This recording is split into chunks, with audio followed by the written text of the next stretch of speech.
대요리 문답 같이 공부하겠습니다. 오늘 152문 같이 보겠습니다. 152문 제가 문제 읽겠습니다. 답을 읽어주십니다. 모든 죄는 하나님으로부터 마땅히 받을 보응이 무엇입니까? 모든 죄는 지극히 작은 것이라도 하나님의 주권과 섭리와 거룩은 그의 의로운 율법에 대항하는 것이므로 이생과 내세에서 하나님의 진노와 저주를 받아 마땅한 것이며 그것은 그리스도의 피가 아니면 속죄될 수 없습니다. 아멘. 앞에서 죄가 여러 가지가 있지만 하나님께서 더 무겁게 그렇게 판단하시는 죄도 있어서 죄의 경중을 따졌을 때에 더 우리가 조심해야 되는 부분이 있다라는 것을 배웠어요. 더 무거운 것을 생각하면서 다른 죄에 대해서 가볍게 여겨서는 안 됩니다. 모든 죄가 다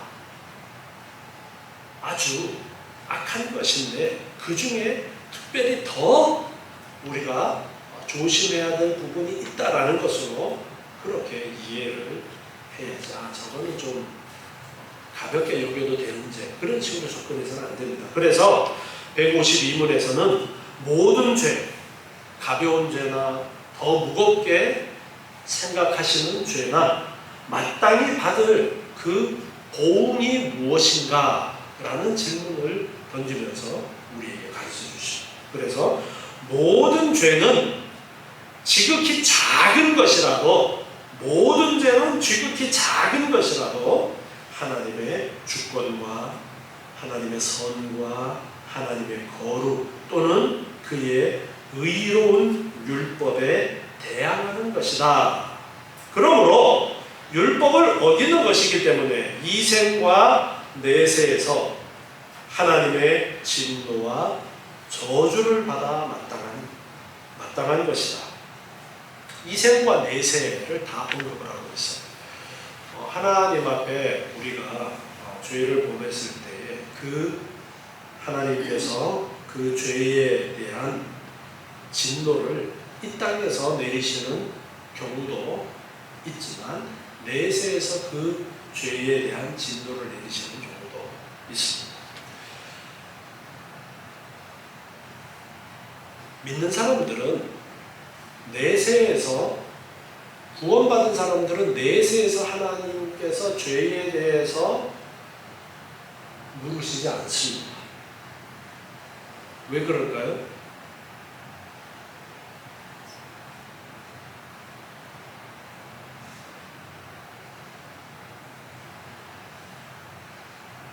내세의 죄의 값을 물으면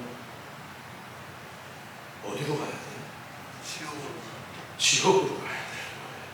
그래서 구원받은 사람들에게는 내세에서 그 죄에 대해서 값을 물으시지는 않습니다.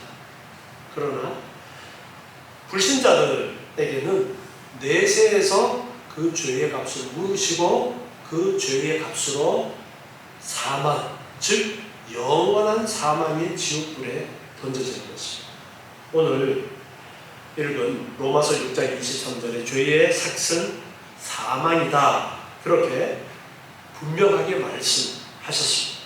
그렇지만 하나님의 은사는 그리스도 예수 우리 주 안에 있는 영생이다.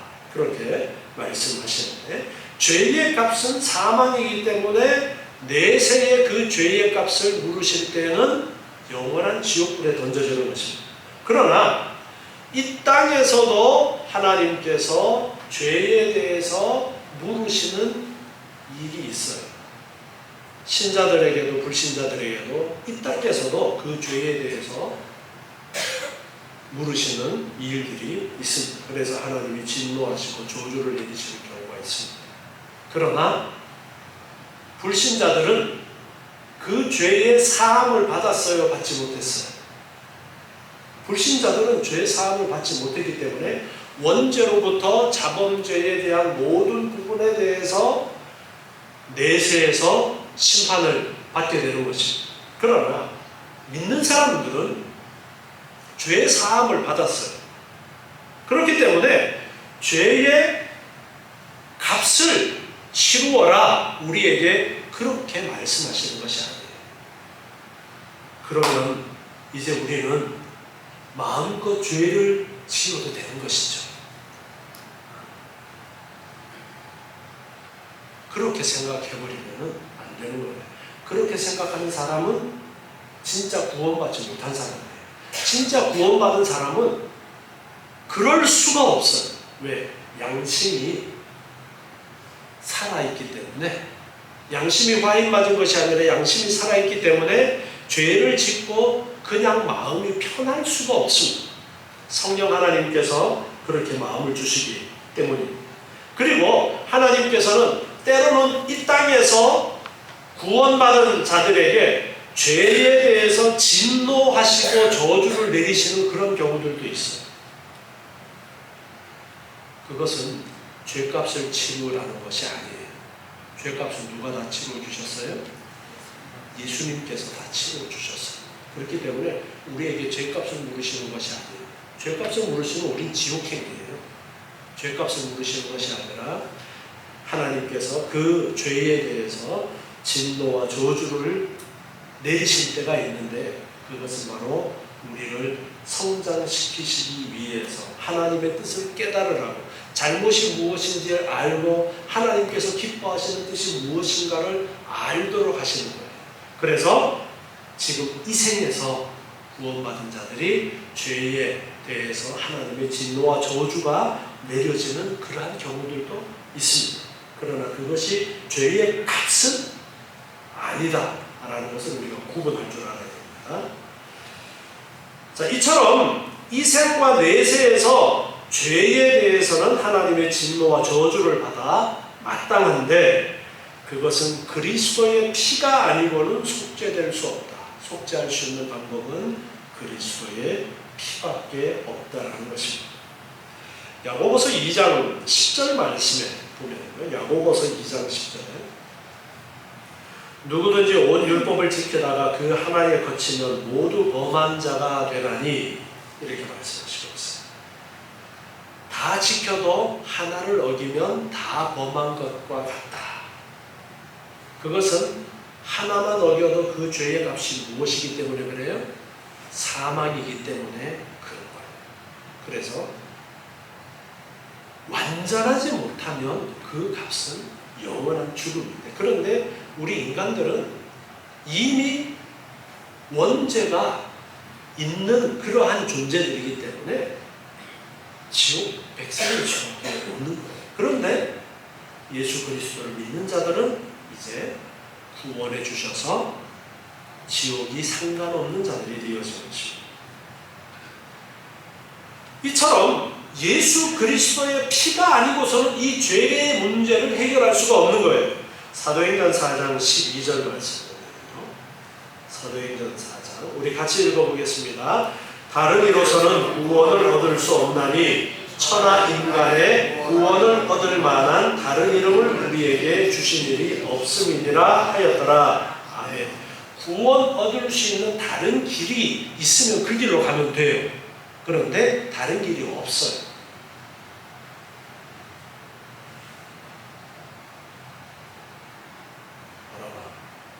좋아요. 구원 얻을 수 있는 길이 한 개밖에 없어요. 두 개 있으면 선택할 수 있을 텐데 한 개밖에 없어요. 그래서 예수를 믿어야만 구원을 얻을 수 있는 거예요. 아람이랑 주와 나중에 결혼해서 아기 낳으면은 아들, 딸한테 가르쳐줘.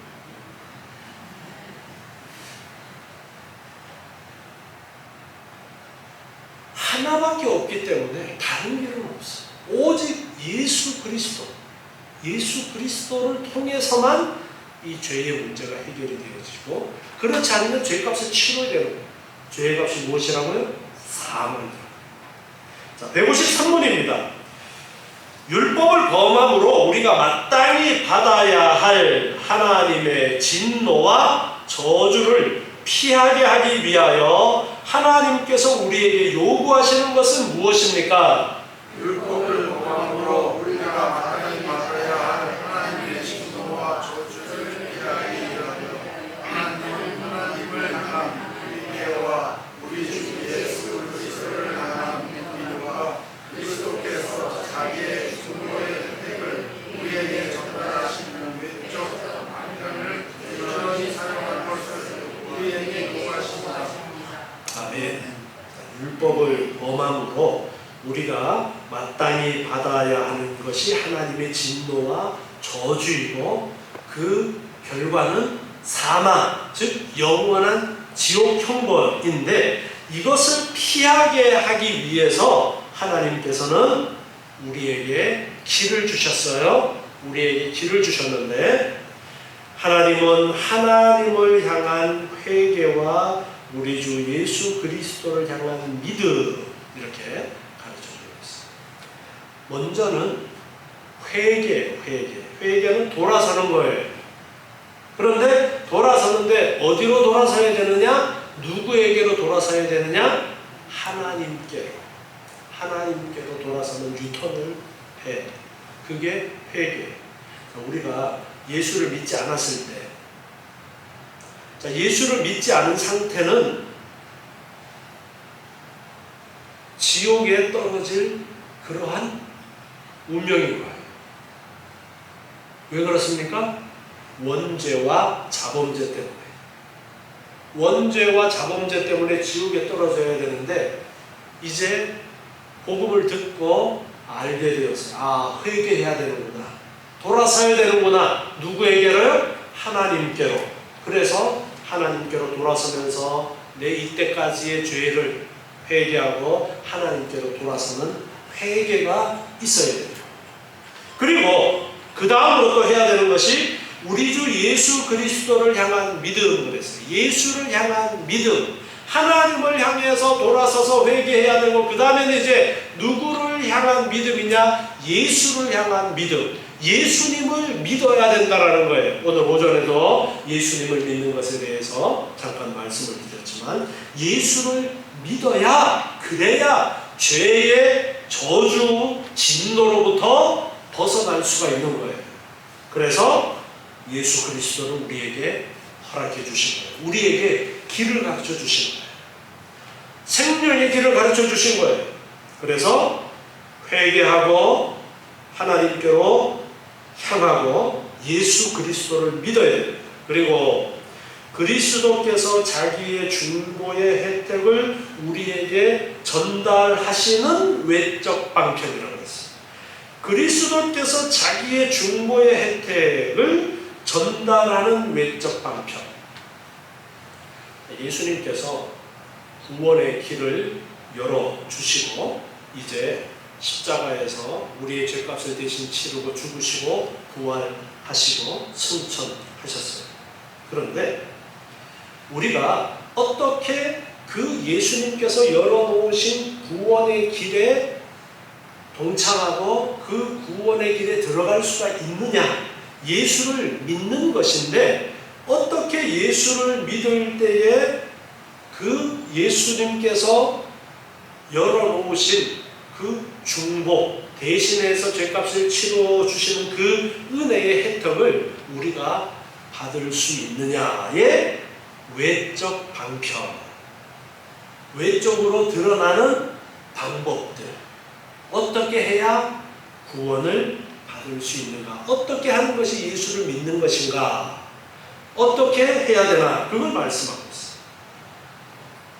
조직신학에서는 은혜의 방편, 그렇게 우리 웨스트민스터 신학국에서 배울 때에도 은혜의 방편이라는 말로서 이 부분을 표현하기도 하는데요. 외적 방편을 부지런히 사용해야 된다. 그렇게 가르쳐주고 있습니다. 누가복음 13장 3절 말씀. 누가복음 13장 3절. 누가복음 13장 3절 보면요. 너희에게 이르노니 아니라 너희도 만일 회개치 아니하면 다 이와 같이 망하리라. 회개치 아니하면 망하리라. 즉 회개해야 된다. 회개를 말씀하시는 거예요. 회개해야 된다. 누구에게로요? 누구에게로요? 하나님께로, 하나님을 향해서. 사도행전 3장 19절 말씀입니다. 사도행전 3장 19절. 그러므로 너희가 회개하고 돌이켜 너희 죄 없이 함을 받으라.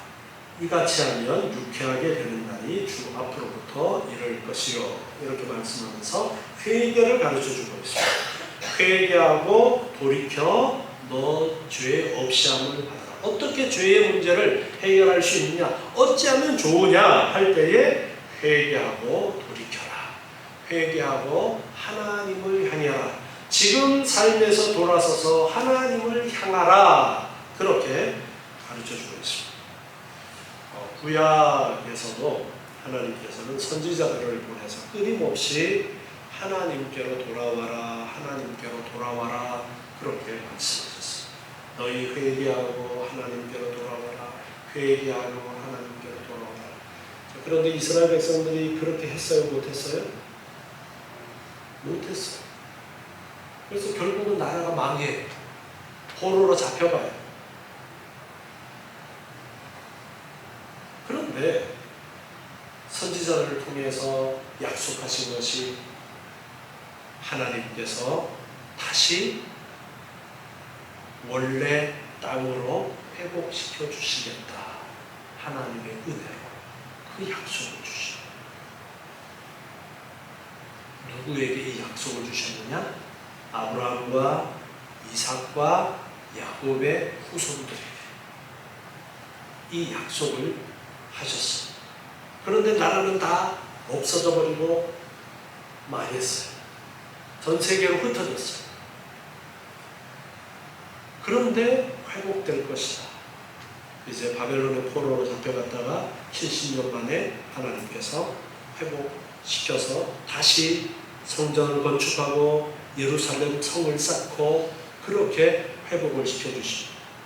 그러나 하나님께서 말씀하신 그 회복은 이런 외적인 회복을 말씀하신 것이 아니라 진정한 하나님의 나라, 하나님의 백성을 만드시는 것이 원래의 하나님의 계획이었어요.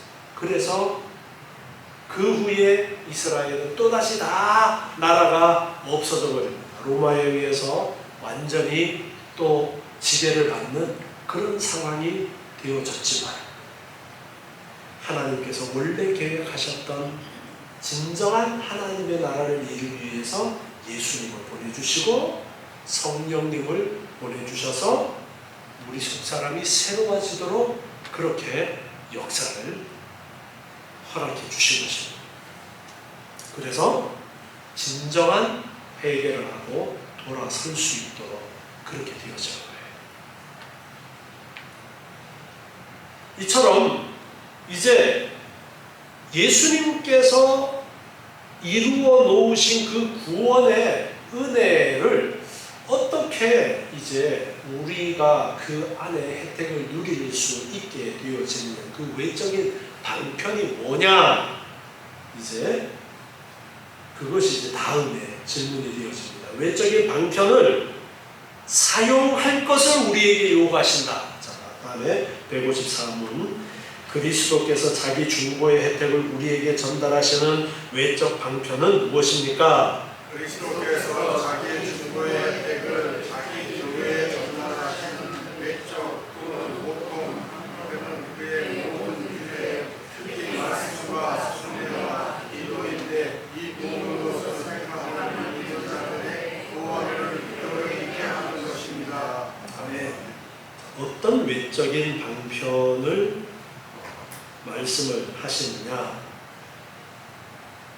중보의 혜택을 자기 교회에 전달하시는 외적 또는 보통 방편은 우리가 원죄에 대해서 말씀을 드리면서 원죄는 아담이 선악과를 따먹은 그 죄가 우리한테 영향이 있다라는 말씀을 드렸어요. 그것은 바로 아담과 하와의 피를 우리가 물려받았기 때문이다. 그래서 일반적인 생육법으로 태어난 모든 사람들은 그 아담과 하와가 선악과를 따먹은 그 원죄에서 자유로울 수가 없다고 그랬어요. 예수님께서는 두 번째 아담이라고 별명이 붙어 있는데, 두 번째 아담이 되셔서 새로운 창조를 이루시고 이제 구원의 길을 열어주셨어요. 그런데 그 예수님께서 열어놓으신 그 구원의 그 은혜가 어떻게 우리의 것이 되어지느냐, 어떻게 연결이 되어지느냐, 이제 그것을 말씀하시는 거예요. 믿음이라고 그렇게 이야기를 하는데, 좀 더 구체적으로 어떤 방법들을 통해서 우리가 그 믿음으로 나아갈 수 있도록 하시느냐, 그걸 말씀하십니다. 보통 방편은 그의 모든 규례, 특히 말씀과 성례와 기도이다. 말씀과 성례와 기도인데, 이 모든 것은 택함을 입은 자들의 구원을 효력 있게 하는 것이다. 말씀과 성례와 기도를 통해서 구원의 그 효력이 우리에게 효력이 있도록 하시는 길이다. 그렇게 말씀하십니다. 마태복음 28장 19절 말씀에 보면요, 마태복음 28장 19절, 예수님께서 마지막 분부하신 부분이죠. 그러므로 너희는 가서 모든 족속으로 제자를 삼아 아버지와 아들과 성령의 이름으로 세례를 주고 내가 너희에게 분부한 모든 것을 가르쳐 지키게 하라. 볼지어다 내가 세상 끝날까지 너희와 항상 함께 있으리라 하시니라. 아멘. 여기에 보면 세례를 주고 분부한 말씀을 가르쳐 지키도록 해라, 그렇게 분부하신 부분이 있습니다. 이렇게 세례와 말씀이 아주 중요한 그러한 방편이 되어지는 것입니다. 에베소서 6장 17절 18절 말씀에서도요, 에베소서 6장 17절부터 보면요, 구원의 투구와 성령의 검, 하나님의 말씀을 가지라. 모든 기도와 간구로 하되 무시로 성령 안에서 기도하고 이를 위하여 깨어 구하기를 항상 힘쓰며 여러 성도를 위하여 구하고, 여기에도 말씀과 기도에 대한 부분을 말씀을 하고 있습니다. 이처럼 우리가 어떻게 그 예수 그리스도의 구원의 은혜에 들어가게 되어지느냐, 예수를 믿는 그런 구체적인 방법이 무엇이냐니까 말씀과 성령과 기도라는 것입니다. 그래서 우리가 예수를 믿는다라고 말만 하면 끝나는 것이 아니라 진정 믿는다라는 것이 무엇이냐 하면 말씀 배우고 성례에 참여하고 기도하는 것을 통해서 이제 그 은혜 가운데로 우리가 들어가고 또 그 안에서 풍성히 누리는 양식이 되는 것이다 라는 것을 가르쳐주고 있습니다. 그래서 우리는 이 말씀과 성례와 기도라는 이러한 것들을 부지런히 사용을 해서 우리의 구원이 더욱더 단단해지도록 계속 해야 되는 것입니다. 과연 구체적으로 말씀과 성례와 기도에 대한 부분이 이제 다음 질문에서 다루게 되었습니다.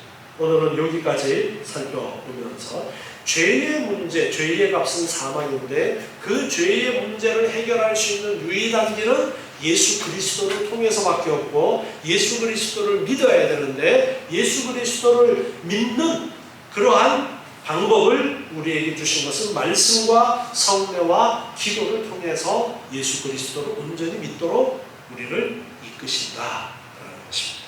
그래서 우리는 이 내용을 잘 기억해서 예수를 믿는데, 그저 나는 예수 믿으니까 난 구원받아서 그걸로 끝이 아니라 예수를 믿는다라는 것 자체가 말씀과 성례와 기도가 늘 함께 해야 되는 그런 삶이라는 것을 가르쳐 주고 있습니다. 그래서 부지런히 말씀 배우고 성례에 참여하고 기도하는 일을 게을리하지 않아야 된다라는 것입니다. 기도하겠습니다. 하나님,